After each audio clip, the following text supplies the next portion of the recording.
All right, we're going to start a little early tonight. How about that? Yay! Everybody proud?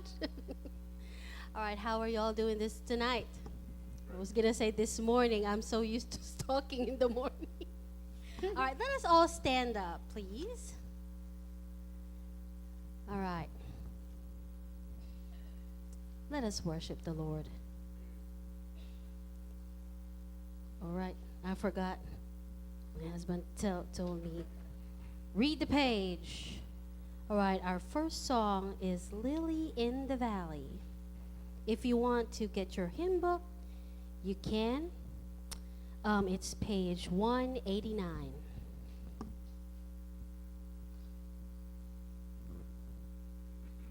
But if you want, we also have the words in the screen.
Song. I love that. He's the lily in the valley.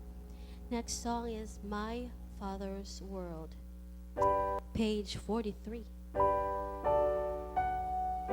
This is My Father's World.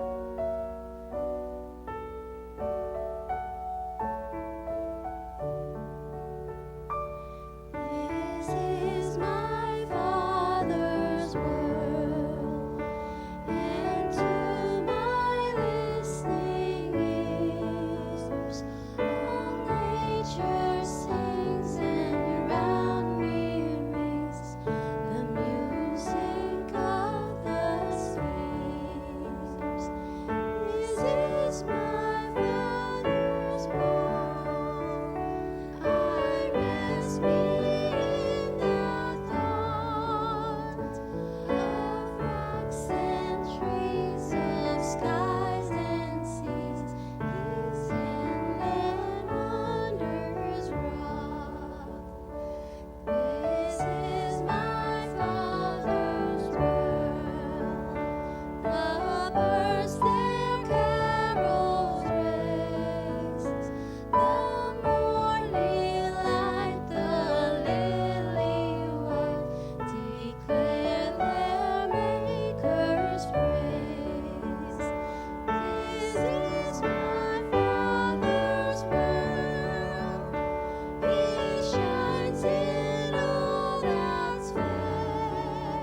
Please be seated, everyone.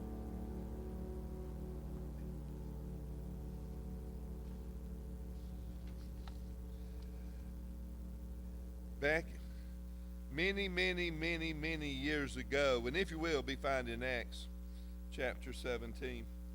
Many years ago, it was the summer between my 11th and 12th grades. That would be in 1969. I went to Glorieta Baptist Assembly out in Glorieta, New Mexico. It's kind of like Ridgecrest that we have here in South Carolina. Convention had one in New Mexico at that time. We still don't have it. We let that one go. We still have the one here. But I never will forget, a lot of things happened at that while I was down there. I was called to the ministry while I was there. But I remember one project that we had, and that song reminded me of it. One project that we had, we were told when we came to Bible study, we were supposed to bring a piece of nature with us. I mean, someone would pick a flower, some picked up a rock, some picked up, I had a pine cone, but we were supposed to pick something up and bring with us. And when we got there, they gave us some things like, we had a mirror, and that was very important because that was going to be our lake, and we put it down. Our group, we were divided into groups, and we were supposed to put our stuff together, and we're supposed to make a scene. And we had the mirror, we used this mirror, and we put greenery around it, and we had this little campfire, we broke up some sticks and put them, and man, we just went with it, and I was so proud. I mean, it looked so good, and we worked, about 30, 40 minutes we spent working on that. Well, when we came in, every now and then, the instructor tapped one of the guys on the shoulder, one of the girls on the shoulder, and pulled them off. And they got a bunch of them. And I didn't know why. I was just glad I wasn't chosen because I was having a good time, and I wanted everybody to see our scene. And so we're sitting on the floor, and we have it all fixed and everything. And while we're there, all of a sudden this other group comes back in and said, they're going to come and look at what y'all done. And so one of them went to every one of our little piles and everything. And while I was there, all of a sudden, you know what they did? They started stomping it and kicking it. Let me tell you, the fight was that close to being on. If it hadn't have been a girl that kicked ours, I may have done something. I was mad. I jumped up, and everybody, you could hear the noise all over that place when they jumped in before anybody did anything stupid, and actually grabbed somebody, and they said, stop. How did you feel when they started destroying your creation? Then it hit home where we was going. How does God feel when we destroy his creation? And then he went and they gave a lesson on creation, and he concluded it by saying, and it's not just the environment. We hear so much about that now, destroying the environment. He says not just the environment, but when we destroy each other and we don't love one another and care for one another. I want you to know that stayed with me. That was so well done. That has stayed with me since that day. And I try to be careful because of that. This is our Father's world. We need to remember that. Before we get into our Bible study, I believe Acts 18. I may have called it 17 while ago. It's Acts 18. We did 17 last week. But just to let you know, the arrangements for Betty's funeral, I was talking with the granddaughter and them today. Visitation will be at Saul's funeral home here in town. It's going to be at Saul's Friday from 4 to 6. That's visitation at Saul's. The funeral itself is going to be Saturday. It's going to be a graveside service, a simple graveside service, no music, anything. I'll be conducting the service, but that'll be Saturday at the Hamilton Family Cemetery. That is in Hampton, South Carolina, is where that is. But that'll be on Saturday, and so at 11 o'clock. So that's the arrangements. I believe it's up the web. I guess Saul's will have that on the web page and different things like that as well. So But that's what we know at this time. But certainly be in prayer for the family and everything as they're going through all of this. But if you will, take your Bibles, turn into Acts chapter 18. If you remember, when we finished up last time, Paul was there in Athens. He was in Athens. He had been teaching there, on Mars Hill and other philosophers and everything like that. But now he's leaving and he's making his way to Corinth. That would be a 2-day journey. If they're going by land, it's a 2-day journey. You could do it by ship in 1 day. It's around 50 miles that they would be traveling. This is a city, you're familiar. This is a well-known city like Atlanta. They're known for bronze. They're known for their pottery works. Something else they were known for. Anybody have any ideas? About every 4 years, we like to watch it. That they were known what the forerunner of the Olympics. The Isthmian Games that was there. The sporting games, they were well known, for that. But there's something else. They didn't put it in the travel brochures and everything. But they also know for their immorality and the wickedness. They had harlot priestesses. They had priestesses. That's what they called them. But basically, they were harlots. They were prostitutes. And so they were there as well. And so Paul goes, and he's going to a major city. Once again, he would go to one of these major cities, because if you get a church going and you get a good following in a major city, a lot of people, they're traveling in and out, and you can actually reach people throughout the world by doing that and everything. So look down at the first 3 verses. When you start looking at that, how big of a welcoming party did he have? There wasn't one. There wasn't a big welcoming party when he got there. There was no comfortable home. There's no family for him to stay in. Like we'd had Lydia before and different ones and places where he could stay, and so he's going he to this town, really doesn't have a home per se, but he's willing to go. And the neat thing about him is, thank you, appreciate it. The neat thing about him going is that when he was a child, when he was a young boy, before he ever became a Pharisee, what was he taught how to do? Y'all probably know this just from studying him. Yeah, he's a tent maker. Isn't that one of the neatest things in the world, that he would be taught to be a tent maker? He didn't follow through with that. He becomes a Pharisee and all of these kind of things.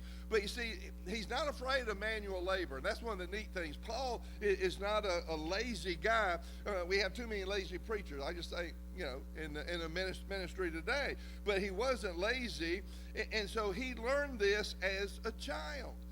I've said time and time again, some of the best things happened to me. I never knew I was being trained for what I'm going to do now. When I'd go spend summers on my uncle's farm, I didn't know that was preparing me for my first pastorate in a farming community. When I worked construction, learned how to drive big old dump trucks and things, didn't know that was going to get me a job when I was in seminary, driving, for a truck to get through seminary, and that prepared me for RVs and things. God is always working. Look in verse 2. This is what I call a divine appointment. This is divine providence. But if you look there in verse 2, he meets a couple there, a Jewish couple, and what's their names? And why are they there? You look, they had been in Rome. Why did they? They had to leave. They were being persecuted. So when they're in Rome and they're being persecuted and all this is taking place, why did they choose Corinth? Why there? Is that the only town they could go to?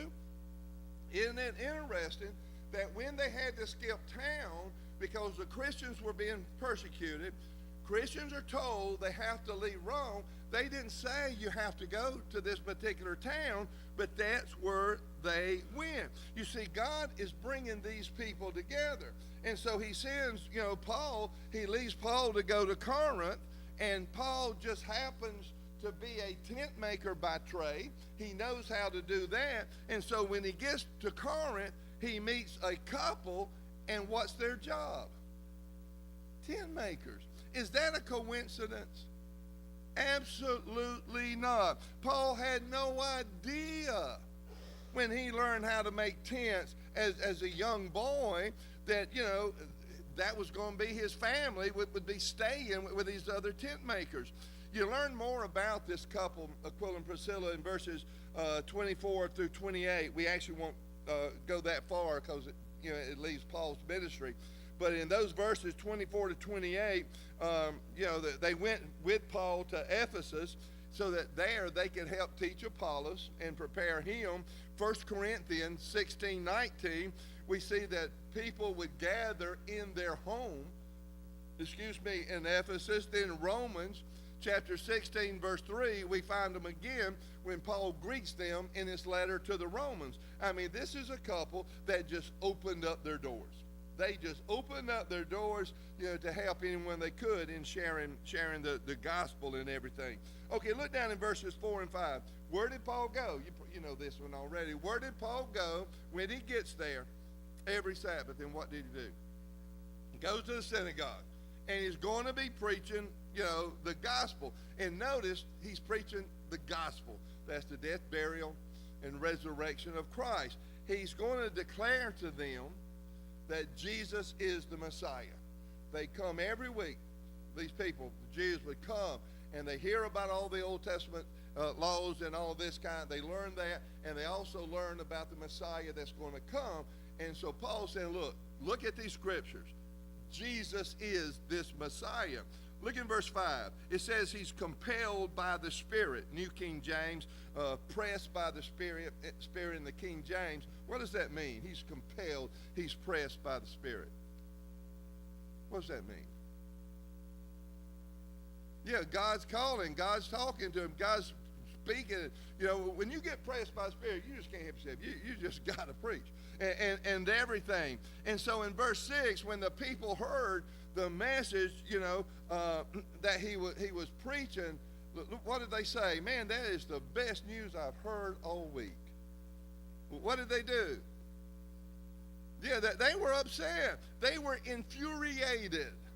They use bad language. They're speaking evil things about him. When Paul saw what was happening, that he could do no more with them, that the more he spoke, the angrier they're getting and everything, what did he say?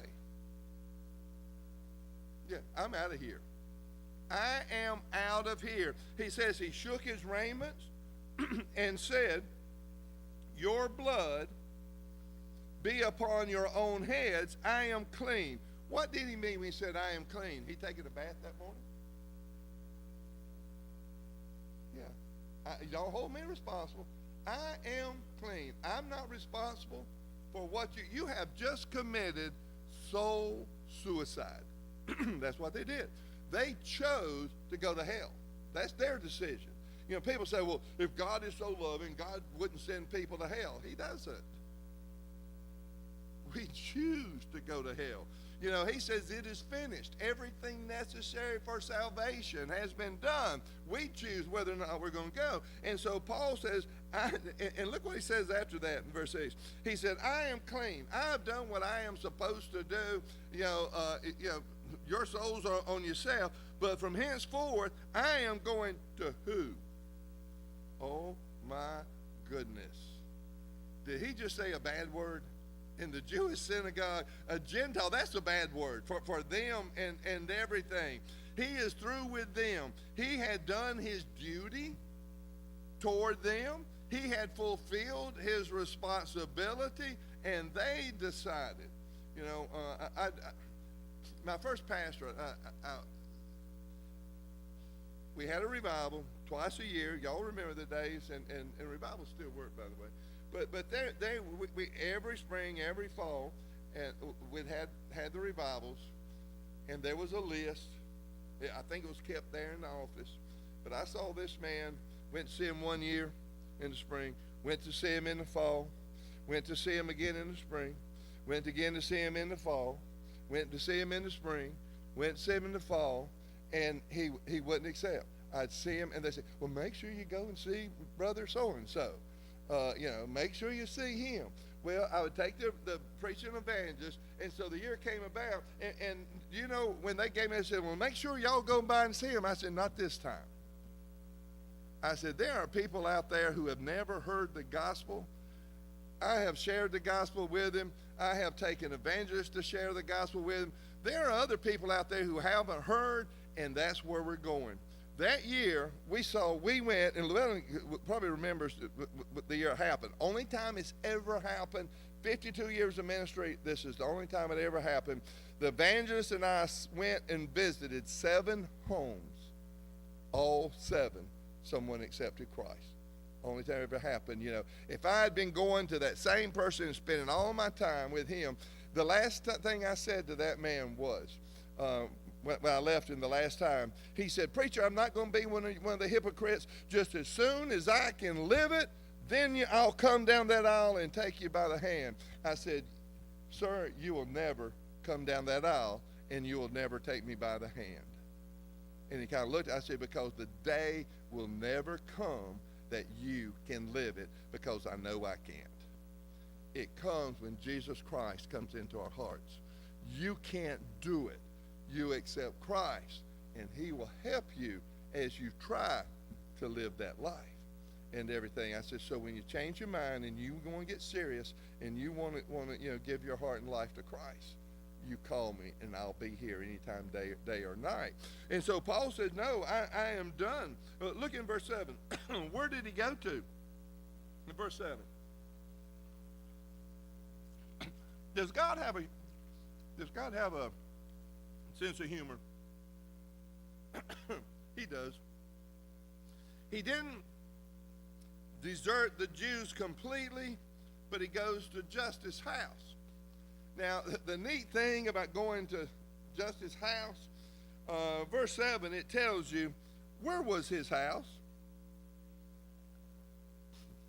Oh, my goodness, again. When it's right next door. Do you imagine that when Paul goes into this Jew's house and he starts sharing the gospel, he always draws a crowd, and these people are pouring into the house to hear the gospel. Do you think the people in the synagogue knew what was going on? Yeah. So I know they're talking now. Look in verse 8. Remember this name. It's really, really, really important in verse 8 that you remember this guy's name.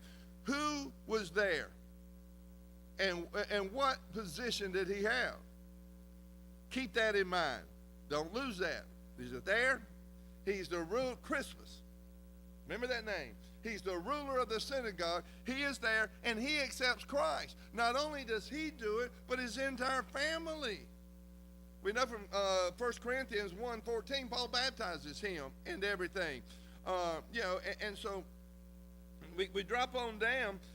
Paul may have been concerned when he's speaking next door to the synagogue. He may have been a little worried here. He had been beaten before. He had been stoned before. He had been thrown in jail before. Do you think he might have been a little anxious? Oh gosh, I was dropped off. This is before I started leading groups to India myself. I was with another organization. We set up a medical clinic for us. Ones that set it up, they were nowhere near where we were. But this was a bigger town, a lot bigger than most of the places I had been at. I had a nurse practitioner with me. I had a dental assistant with me. I had another nurse, and I had a preacher with me, and then 2 lay people to help us, count pills and bandages and all that. That was the team I had. And do you know where they took us to hold our medical clinic and share the gospel? Right next door to a Hindu temple. Soon as I saw it, I said, this is not going to be a good day. That's where I was. I believe I told you. That's where I was the day a man pulled his machete half out of its sheath and told me if I didn't get out of there and if I preached the gospel, he was going to pull it the rest of the way out and cut my throat. I said, who would put us right next door to the Hindu temple. I survived it, as you can tell. And I did preach, and we kept on going. But anyway, look in verse 9. What does the Lord tell him? There's no doubt he's probably nervous at this point a little bit. So undoubtedly, because the Lord speaks to him and says, yeah, keep speaking on my behalf. Hey, I got this, Paul. Don't worry about it. Look down in verse 10. Look what he says. For I am with thee. Only 12 men are going to come after you. No man. That means how many's coming? Yeah, but someone told me once, yeah, but watch out for those women, It says, no man. No man shall set on thee to hurt thee, for I have many, many people in this city. So basically, what did the Lord just tell him? You're protected. It's going to be all right. I've experienced this, they get around you. The people that are there, Christians, will gather around you sometimes to try to protect you from the crowds and everything like that. The Lord is saying, hang in there, Paul. I'm not going to let anyone harm you. I'm not through with you yet. There's a lot of people here. You may not realize it, but there's a lot of other Christians here, and we are going to protect you. Now, how long did he stay there? Yeah, verse 11, he stayed there a year and a half. Don't let that slide by. That's one of the things why I encourage you, don't speed read the scriptures. Read it slow enough, year and a half. What can you do in a year and a half? He didn't just have services on Sunday and Wednesday nights after eating hot dogs, probably. He was probably, the whole time he was there, he's establishing a church. He's teaching the leaders how to lead. He's doing all of these things and everything. Had a good ministry. Now, the Jews in verse 12, they can't stand it anymore. So the Jews in verse 12, what do? They come get him. They come get him. These fanatical Jews, the ones that refuse to recognize Jesus as the Messiah, they get him and they take him to Gallio. And there's something history-wise that's neat here. Who is Gallio? Who is he? He's the chief magistrate. It says the proconsul of Achaia. That would be the chief magistrate of the city there, the Roman province there. And here's what's neat about that. They have found this guy's name. They have found it etched in Delphi. They have had a record of Gallio there and him being the proconsul and everything. So archaeologists finds, and this is just secular finds, when they were out digging and everything, and they found this guy.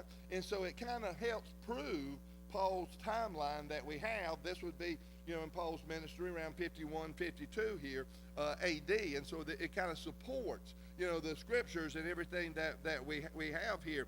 But anyway, they bring him in, and look in verse 13. What is the charge against him? Yeah, contrary to the law, he doesn't worship the way he's supposed to worship. He's illegal teachings as to worship. He's not saying what he's supposed to say. Now, when Paul heard those charges, what do you think Paul is just raring to do? Open his mouth. He is raring to go. He said, bring it on. He said, yeah, you just lay those charges out. I'm ready to go. Because he is always ready to share the gospel. And man, he is ready to tear in, and he is ready to answer these charges. He takes a breath and getting ready to let it blur in verse 14, and what happens? Yeah, Gallio jumps right on it.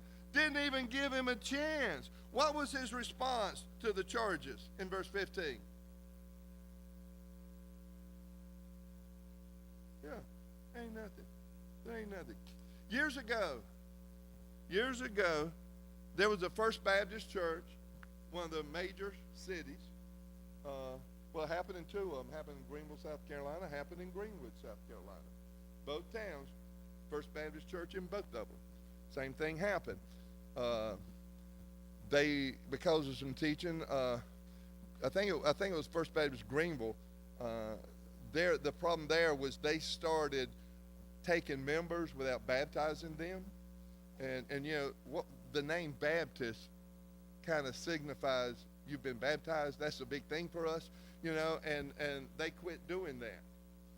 Greenwood, they were accepting members, you know, without being baptized. You don't have to be baptized. You just say you want to be a member, we'll let you be a member, that kind of stuff. And so they were thrown out of the local associations, and I think later, you know, maybe they were thrown out of the state conventions as well.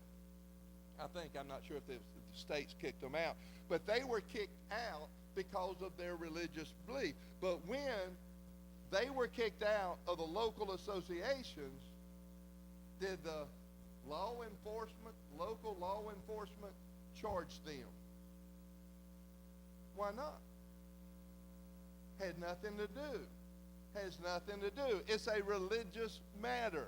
And so when Rome had taken over all these towns and everything, he said, look, y'all just do your thing. We don't have anything with it.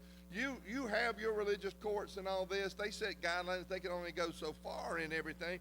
And so here he says, look, they have not broken any laws, any moral laws. They haven't murdered anybody. They haven't stolen anything. And so no, it's not going to happen here. You see, their charges had nothing to do with Roman law, and so there's no reason for the Roman law to kick in. So look in verse 16. What does he do next? Galileo, what does he do next? I hope you've got an imagination.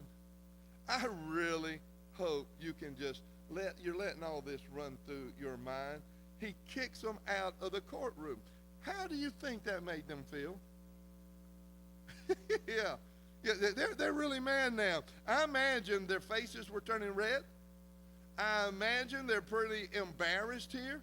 I can see them rushing out of the courtroom when the judge, he starts saying, you get out of my courtroom. You get out of here. And I imagine the guards, and Roman guards, they would be around as well. They're kind of ushering them on out. And I imagine that mob that they had stirred up, I imagine that mob was rushing on out with them. But notice something in verse 17. Yeah, I hope you got a good memory from a while ago. Then all of the Greeks took who? And what's his job?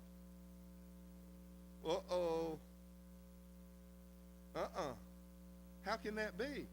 Back up to verse 8. You should remember. I thought it said, what was the guy's name in verse 8?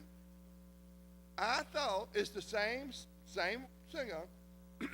I thought Crispus was the ruler. Now it's got somebody else's name. I knew the Bible was wrong. No. Now, if I'm being taped sometime, don't take that and leave either side of it off, okay, when I say a statement like that. What is the problem here? Well, apparently, I'll give you two reasons why you see a different leader. One reason, how long has passed? It's been 1.5 years. Now, apparently, we know that when Crispus heard the gospel, what happened to him? He became a Christian, and his entire family. Now, do you think they're going to allow him to continue being the ruler of the synagogue, and now he's a Christian? They probably said it's time for a new one. Also, it has been 1.5 years. And since 1.5 years has passed, there could have been a lot of other reasons why he is no longer the ruler of the synagogue. And so they simply have a new one. You know, if someone had asked this summer, who's pastoring the church, you'd have Pastor Ralph. If you say who's here right now, well, we have a transitional pastor, it's Jim. You know, there's nothing wrong there. It's just different, you know, it changed. And so don't let anybody, you know, try to find things like this. They really don't know what they're saying when they say something. But if this Sosthenes here is the same one that's mentioned in 1 Corinthians 1:1, he is also converted as well. You know, we find out he becomes a Christian. But what happens? But start thinking out what happens. Do y'all remember? I'm dating myself again. When I was a little squirt, I mean a little squirt. I remember hearing something that was really hard for me to grasp when I heard it. Kind of made me a little nervous. When I heard on the news that somebody's water heater exploded, killed someone and it was in the room with it, and blew a hole in the side of the house. You know why? The hot water exploded. The thermostat hung up, got old. Thermostat that's supposed to cause the heat to quit, it hung up, it didn't turn it off, and so the heat kept going, and the pressure built up, and the pressure built up, and the pressure built up to what happened? Kapooey. Now, that you don't hear that anymore. I actually heard a couple of them when I was young. Some of y'all may remember that actually used to happen. What do you have on every single water heater? Pop-off valves. Why is that? I got in trouble more than once. I got in trouble more than once as a kid for playing with the pop-off valve. Did you ever do that? Yeah. It was on top of ours. You can find them on the bottom. But it was on top. I was up on the top. And it was in the garage, so I wouldn't make a mess. But it was just fun. Push that little thing up. Because you do it to test it, I guess. But I would and let it pop off. But you see, if you let the pressure build up, it's going to explode and destroy things.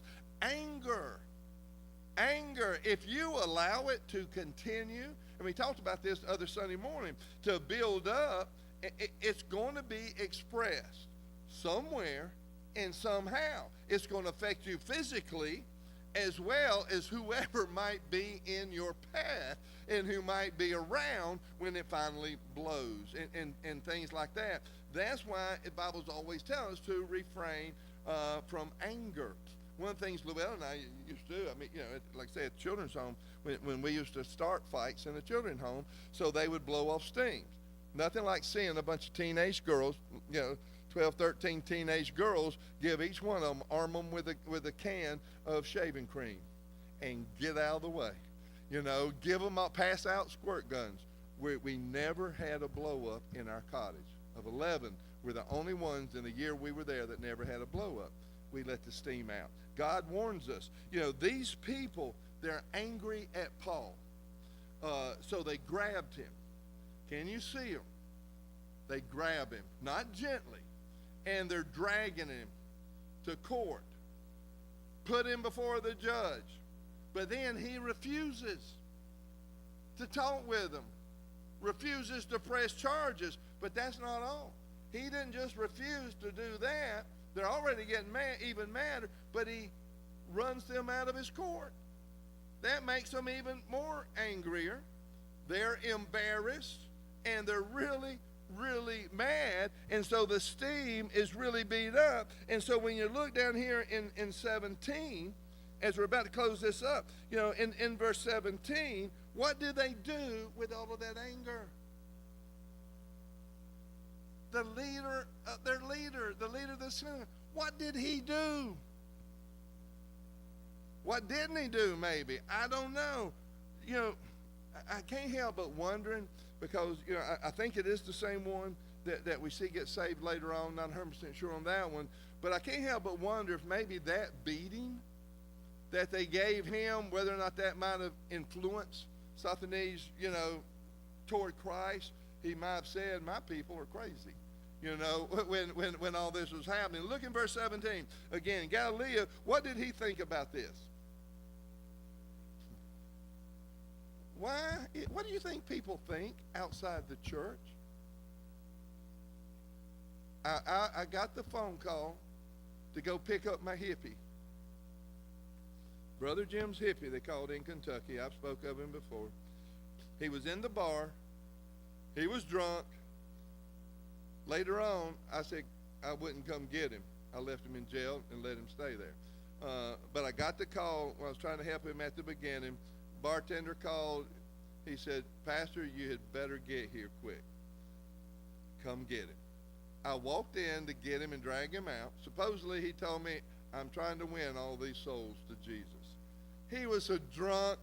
Yeah, I had to drag this guy out. Called him a hippie because he had hair all the way down to his waist in the back. But there was a guy drunk, sitting at the bar. Never will forget. He was wearing a T-shirt. Across the back of his T-shirt, you know what it said? It said, "I love my church." Could have been the same thing, the same type thing. I said, "And what a witness you are for your church." The reason I couldn't see the front of the shirt, because he's laid over like this with his chest out on the bar and everything like that. You know, Galileo said they're nuts. You know, he didn't think anything about what is happening here, and I wonder what people think of us. The last few verses we're going to look at, you know, through 19 here. He stayed a while, verse 18, after this event to settle and strengthen the church there. You know, I imagine there's a pretty big uproar and people all excited and everything, and so he just calmed it down, just talked with them. You know, got everything, the scene calmed down, you know, helped a little bit longer. Verse 19 says that Paul headed for Antioch, got a haircut in Cenchrea. I'm planning on hoping to get one tomorrow. I'm not going to go to Cenchrea to get mine when I go, but this was perhaps as a Nazarite vow, this haircut. We don't know for sure. You find that in the Nazarite vow in Numbers 6:1. Don't have a whole lot about the Nazarite vow, but basically you say, I'm going to take this Nazarite vow, and you set a time. I'm going to do it for a week. I'm going to do it for a year. I'm going to do it, you know, for 10 years. Any length of time, you kind of set that you're going to do this vow, and you don't have any alcohol, and you don't partake of any grapes or anything from a vine. Why would you not do that? Because it ferments. It ferments. And by the way, you know, one thing I learned from visiting the prisons, I want you to know I have been in almost every prison in South Carolina. You know, Llewellyn and I both. You know, we made around. They put us in all these prisons. But I learned you can actually make liquor from tomatoes. Any fruit. I learned that. And so the cooks, the ones that worked in the kitchen, when they leave, they try to put a tomato in their pocket. And when they get a bunch of them, boy, they guys, they had a fine time, they thought. But anyway, I learned that. And so that you can't have alcohol, you can't have grapes or anything like the products of the vine, and you don't, you know, you don't cut your hair for that period of time. But basically, you're just committing yourself. It's a time of dedicating yourself to the Lord during that period of time. And at the end of it, you would give a sacrifice. It closes out. We see here at the end that he took Aquila, Priscilla. He took them on with him to, you know, as far as Ephesus. Paul's quite an adventure. How many would love to have been his traveling companion? Yeah, some of it. Yeah, I'm not a glutton for punishment, but I think I actually like to have been part of that. It's been worth it. The hard times and the rough time, it's worth it just to be part of God. Come on, man, God and the work that he's doing. Appreciate y'all. Don't forget about the times of the visitation and everything like that. Matt, please.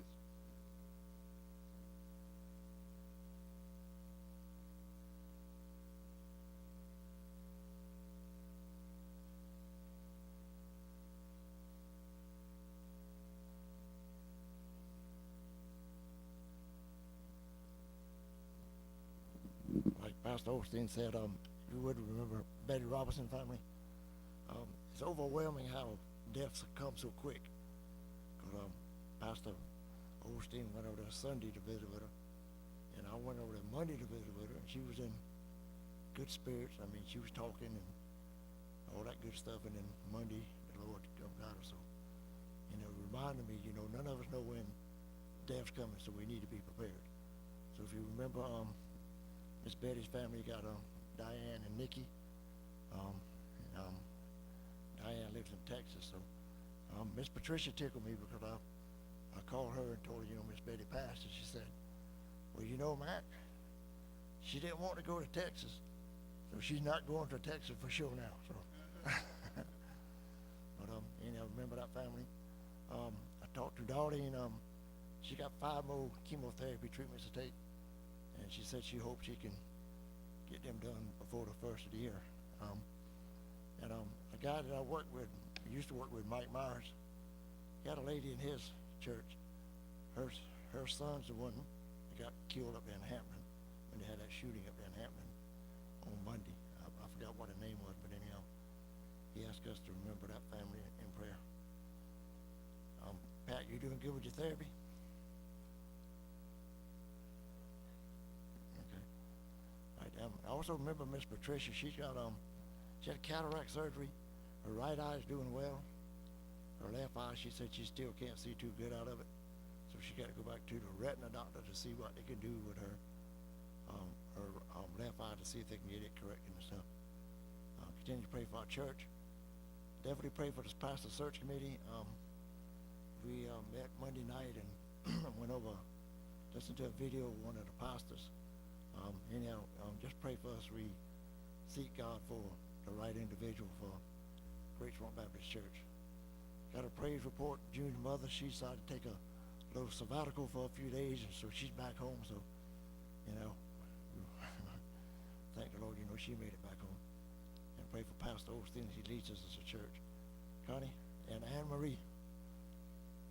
Anne Marie is Tom's niece. She's been dealing with cancer for quite a while, and she's in the Friends, right? Because I think they just finally told her there's nothing else they can do. So, but she's been dealing with cancer for a long time.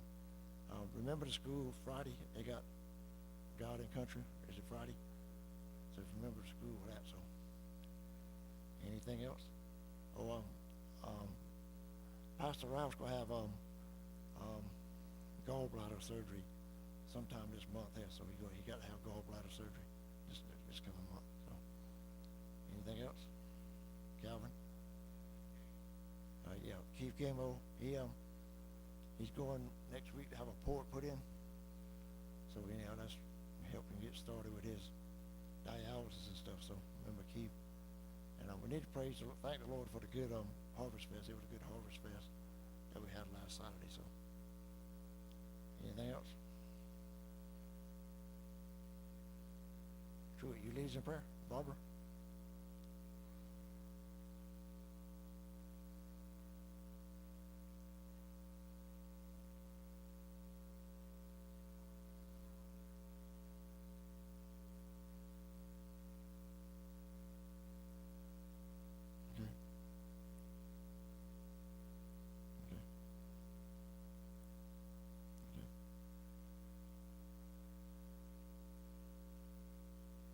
So they at Miss Betty's house.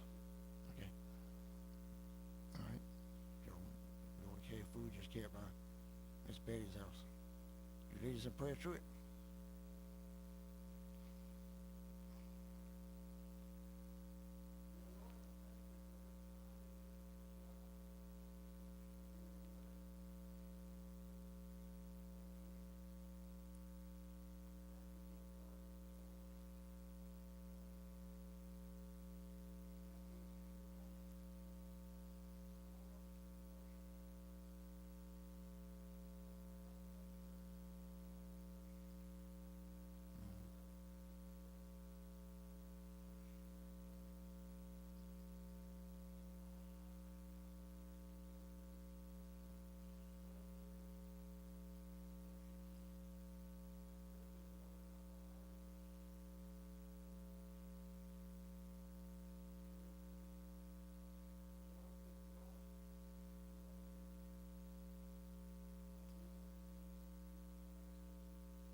quick offering.